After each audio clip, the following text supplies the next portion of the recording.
Hey everybody, and welcome to this lesson in your A+ 1202 course that you are doing with me. Today we are going to be having a look at exam objective 2.4, which is covering different types of malware and some tools and methods of getting rid of that malware. So as always, I'm going to tell you what you need to know, and then I'm going to give you some practice questions at the end to make sure you are ready for your exam. Don't want to waste your time. Let's get straight into it. Let's start with malware. What is it? It is short for malicious software, a very broad term talking about any kind of software that wants to do harm. It might want to compromise your system. It might want to steal your data. It might want to disrupt your operation. Whatever it wants to do, if it's bad and it's a malicious software, it is malware. Now we have a brief understanding of that, which I'm sure we already kind of knew. Let's get into the specific types you need to know about and how we can tell which is which. So you do need to know specifically about each of these different types, and you need to be able to identify when you see them on your exam. The first is a Trojan. This is a malware that disguises itself as a legitimate piece of software and then covertly does some sneaky stuff. Okay, so it looks like it's a good piece of software, but it is hiding some evil inside of it. You download a YouTube video in downloading program because it looks great, and then you download that, but inside it actually has some malware that is stealing your data, right? It is hiding something evil inside, but it looks good. The next thing is a rootkit. So this is one that is pretty severe. It hides its presence and other malicious software deep within your operating system, making it difficult to detect and remove. So it does have the ability to hide itself and make itself very, very difficult to detect, very, very difficult to remove. So if you in a question are given a description of a piece of malware that has embedded itself deep within the system and is making itself difficult to detect and remove, you may be looking at a rootkit there. Next one is a virus. So virus, we've all heard of it, right? It attaches itself to executable programs and self-replicates, spreading when infected files are opened and causing system damage. So the key thing with a virus is it self-replicates, right? If we're looking at anything that replicates itself, it doesn't necessarily rely on you clicking on something or downloading something. Once you have it, it has the ability to self-replicate. That's going to be the key distinguishing factor that is going to tell you, hey, we're looking at a virus, right? It is replicating itself within your system. It is spreading without you really doing anything. The next thing is spyware. This is malware that is designed to gather information. It is monitoring your activity and reporting that activity back to someone else. Okay. Generally, it might look at, hey, this is your password, for example. I can see that you've typed this in. I'm monitoring your password and capturing sensitive personal information. Okay. Then looking at credit card, right, as well. When you input your credit card details, it's going to be able to record that and see that, and then it has your credit card information. It has all your numbers. Ransomware encrypts files or locks access to your system and then demands payment to get that back. Okay. So it's going to lock your file, and you'll then have a demand for payment to have that file restored. If you have a backup and it's nothing particularly personal in there, then you can just go and access your backup and completely ignore that. But ransomware says, hey, pay me your ransom and I will restore your files and give you your file back. A keylogger records every keystroke that a user makes, allowing your attacker to capture your password. So I did actually make a slight mistake before. I apologize. Spyware can't capture your passwords because it often, when you're inputting your password, it has a little star dash, so you can't actually see what's happening. But it can see anything that you can actually see on your screen. It can see what you're typing. But a keylogger will actually record your strokes, the exact keys that you are pressing. So that means that encryption that occurs there when you're typing in a password won't help you with the keylogger. It records your keystroke. So if a malware is recording the keys that you're pressing, that is going to be a keylogger. You also have a boot sector virus. Now this is pretty nasty. It infects the critical part of a storage device that initializes the operating system, making it load before any security software. So this is loading in the boot sector. This is really bad. So the key thing to distinguish this is if the malware being described is loading before the operating system, if it is loading during the boot, if it is loading prior to the operating system starting up, then you're looking at a boot sector virus. Crypto miner is one that hijacks your computer's resources in order to mine for cryptocurrency. You'll generally see performance degradation and an increased energy consumption because it is using your CPU to do a very resource-intensive task and mine crypto. All right, mining cryptocurrency for the attacker. Stalkerware covertly monitors an individual's device, tracking your location, communication, and app usage, often used in abusive relationships. And then finally, fileless malware operates directly on your computer's memory, avoiding traditional file-based detection methods and making it much harder to spot. So there's a lot here, but honestly, when you get your question, so long as you kind of have a pretty good understanding of everything we talked about here, you should be able to select the right one. It's largely going to be a case of, hey, here's a piece of malware based on the description, which term fits it best? And it's going to be based on everything here. So I'll give you some chances to practice that at the end of this video anyway. We also need to know about adware and potentially unwanted programs, or PUPs. So basically, guys, there's specific terms for these two. Adware is essentially any software that's designed to automatically display or download unwanted advertisements. So if you're getting a lot of advertisements, that's going to be coming from a piece of malware called adware specifically. Okay, it's generally bundled with free software or deceptive online prompts, and once it is installed, it injects ads into your browsers, into your system, so you'll be getting a lot of pop-ups. All right. It's trying to tempt you to click on those pop-ups, which will then generally initiate some sort of data exfiltration, etc. So you also need to know about PUPs, potentially unwanted programs, just a broad term simply referring to the fact that you have a program and that program is something that you don't want because it has undesirable behavior. So it might have deceptive installation tactics, a lack of genuine user benefit. Adware is generally in PUPs. Basically, potential unwanted program is just a program that has behavior that you don't like and you really don't want it there. So it's a very odd term to, I think, have a term for that, but it is a term that you need to know.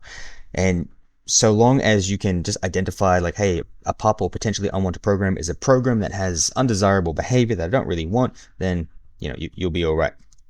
So now, how do we defend against this stuff? There are some defense mechanisms that we do need to know about. Let's have a look at what they want us to know about for your exam. Hey guys, this video is sponsored by the A+ Core 1 and Core 2 Ultimate Learning Guide. This learning guide has helped many people pass their Core 1 and Core 2 exams, meaning that they can move on to their Network Plus and Security Plus sooner rather than later. In the learning guide, here's what you will get. Detailed notes, revision notes, active recall questions, and multiple choice questions for every single exam objective. 3 full-length practice exams with performance-based questions, a document with performance-based questions, a video showing you exactly how to study using multiple choice questions so you will be moving ahead of 99% of other people at a much faster rate because you are studying more effectively, a video giving you test-taking tips in case you get stuck on a question in the exam, a video showing you how to use free AI tools to 10 times your study sessions, and best of all, I want this to be accessible to everyone regardless of your economic position, so I've made it extremely affordable. So if this sounds good to you,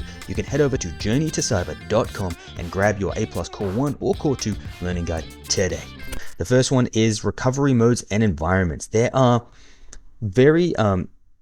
like stripped down modes of your operating system that you can access in order to try to deal with these threats. So specialized diagnostic and repair tools are often within your operating system, such as your recovery mode, which provides a minimal environment to address severe system issues such as boot failures or deep malware infections when the main OS cannot load normally. So you can load into a recovery mode to strip all of the unnecessary stuff away and just allow you to interact with your system and try to find out what the issue is.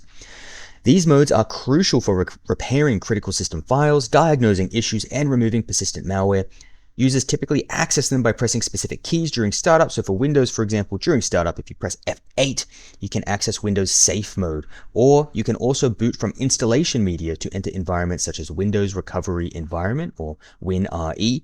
They load only the essential services and drivers, minimizing conflicts and preventing malware interference. All right, so just know, you don't need to know specifically about each one for each operating system and exactly how to access it. Just have an understanding that recovery mode or environment, such as safe mode, etc., is a mode that boots in with the bare minimum so that you can do the task, and it leaves all of the unnecessary programs out, therefore allowing you to just work with your system and try to figure out what is going wrong. Now, advanced threat detection and response. Okay, there's 3 things you need to know about here, and they all have 3 letters that end in DR: EDR, MDR, and XDR. So we're going to go through them one by one and tell you how to differentiate between them. Endpoint detection and response, or EDR, is something that continuously monitors individual devices. So it is on that endpoint. It is on the individual device itself to detect, investigate, and respond to advanced cyber threats. It provides deep visibility into endpoint activity, identifying suspicious behaviors that traditional antivirus might miss for rapid incident response. So the key thing there is it is on that specific device. Compare that with managed detection and response, or MDR, which is an outsourced security service offering 24/7 threat monitoring and expert-driven incident response. It combines advanced technology, including EDR, with human expertise, which is ideal for organizations seeking comprehensive protection without significant in-house investment. So you're outsourcing to bring in individuals that have good knowledge here, combining that with endpoint detection and response for a well-rounded security response.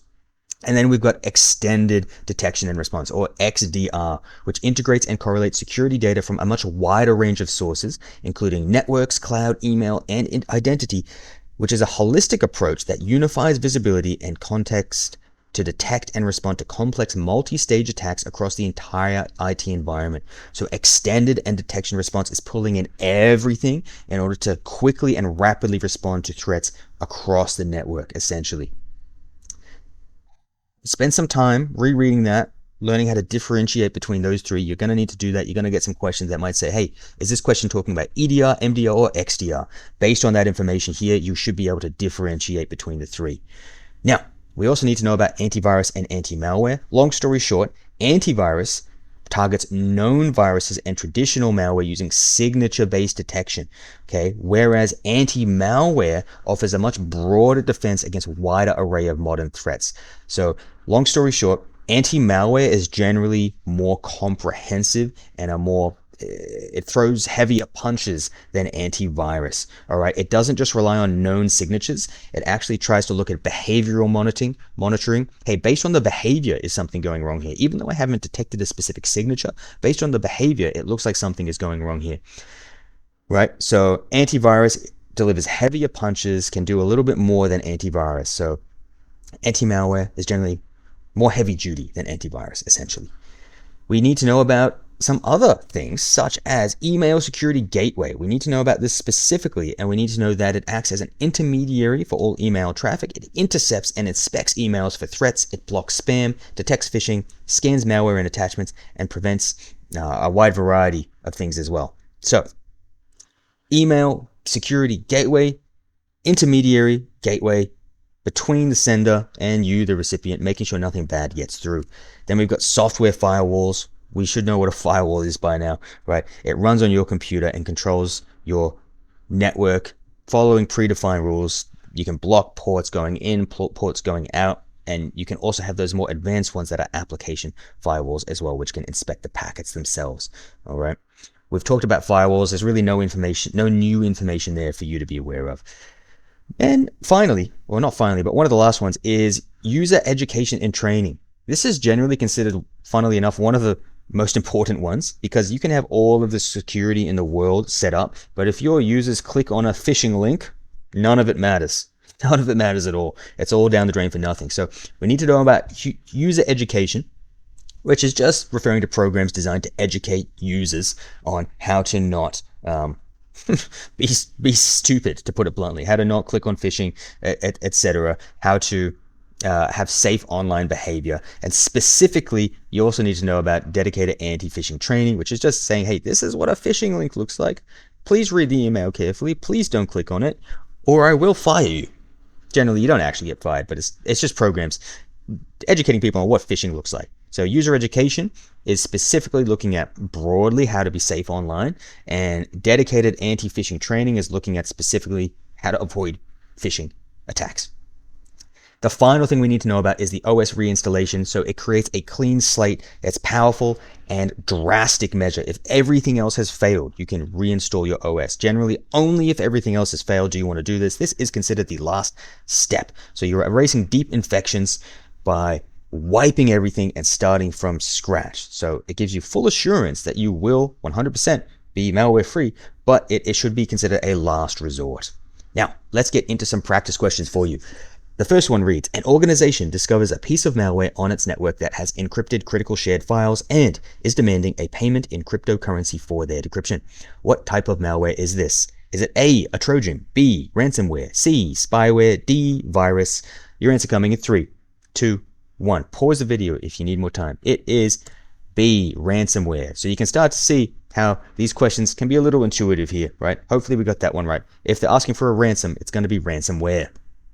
The next one reads, an advanced piece of malware is detected on a company server that has modified core operating system processes to hide its presence and the activities of a secondary malicious program. It is extremely difficult to detect with traditional antivirus software. What type of malware is this? Is it A, a boot sector virus? Is it B, ransomware? Is it C, a rootkit? Or is it D, a crypto miner? Ooh, remember this one. Answer coming in 3. We did talk about this. 2, 1. Your answer is C, a rootkit. So the rootkit is something that is able to actually take action to hide its activity and hide the fact that it is there. It can be extremely difficult to spot. All right. Have a read over that if you need some clarity, but that was the answer for that one. The next question reads, a company that lacks a dedicated in-house security team wants to enhance its defenses. They decide to hire an external service that will use a combination of technology and human expertise to proactively hunt for threats and provide 24/7 monitoring and incident response. What is this security service called? Is it A, EDR, B, XDR, C, MDR, or D, email security gateway? Your answer coming in 3, 2. Pause the video if you need to. 1. It is going to be C, managed detection and response. For your actual exam, guys, you will likely only be given the letters MDR, EDR, XDR. So make sure you can identify based on those alone. All right, but yes, managed it's being managed by an outside party. Pause and read if you need to.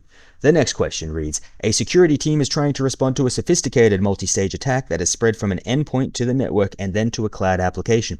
They need a tool that can integrate and correlate security data from all of these different sources to get a complete picture of the attack. What is this type of solution called? A, anti-malware, B, EDR, C, MDR, D, XDR. Pause the video if you need to. Your answer is coming. Please pause it if you need to. 3, 2, 1. Your answer is D, EDR, or Extended Detection and Response. Again, read over that if you need to, but that is the one that pulls it all together from a wide variety of sources. Now, guys, if you have enjoyed this video, I have helped these people pass their Core 1, move on to their Network Plus, Core 1 and Core 2. You can have a read of this. This person got almost 4 marks on their exam and is now moving on to their Network Plus. Now, if you want this to be you, you can actually head over to the link in the description or in the comments below and access my learning guide. In the learning guide, you can come over here and you will get it broken down by exam objective. In each of these, let's say we go to exam objective 1, just for example. In each of these, 2, sorry, we'll go to 2. Each of these, you will get it broken down by exam objective. So let's say we want to do this exam objective. We want to come to, what is this, 2.4, right? I can come to this and have a look at everything in here to get detailed notes. I can then get summary notes, or I can actually come down and say, you know what, I actually just want to know about the tools and methods. I can come straight to that section, look at the notes, look at the summary notes down the bottom, and then at the bottom of that, I'm going to get my active recall questions, which are open-ended questions, active recall answers, and then multiple choice questions where I've pulled these questions from, multiple choice answers where I've pulled these from for this video. And once you've done that for every exam objective, 1, 2, 3, and 4, you also get 3 practice exams. So you can click on that, come over here, download those, and when you download that, you're going to get access to 3 full-length randomized practice exams, each of which contains 2 performance-based questions. I'm going to scroll so you can't really see it, so you can't do it for free, but you get 2 performance-based questions there, along with 90 multiple choice questions to test your knowledge and make sure you are ready. So I give you the way to do it organized, exam objective by exam objective, and then I also give you the randomized practice-based questions, and I also give you 3 videos showing you exactly how to study, exactly how to tackle multiple choice questions if you get stuck, and some advanced study methods that most people don't know about. And if you employ, you are virtually guaranteed to pass if you do it well and regularly. So with that being said, get this if you want it. If you don't, all good. I will see you in the next video otherwise, and let me know when you pass your exam, because I know you will. All right. Bye, guys.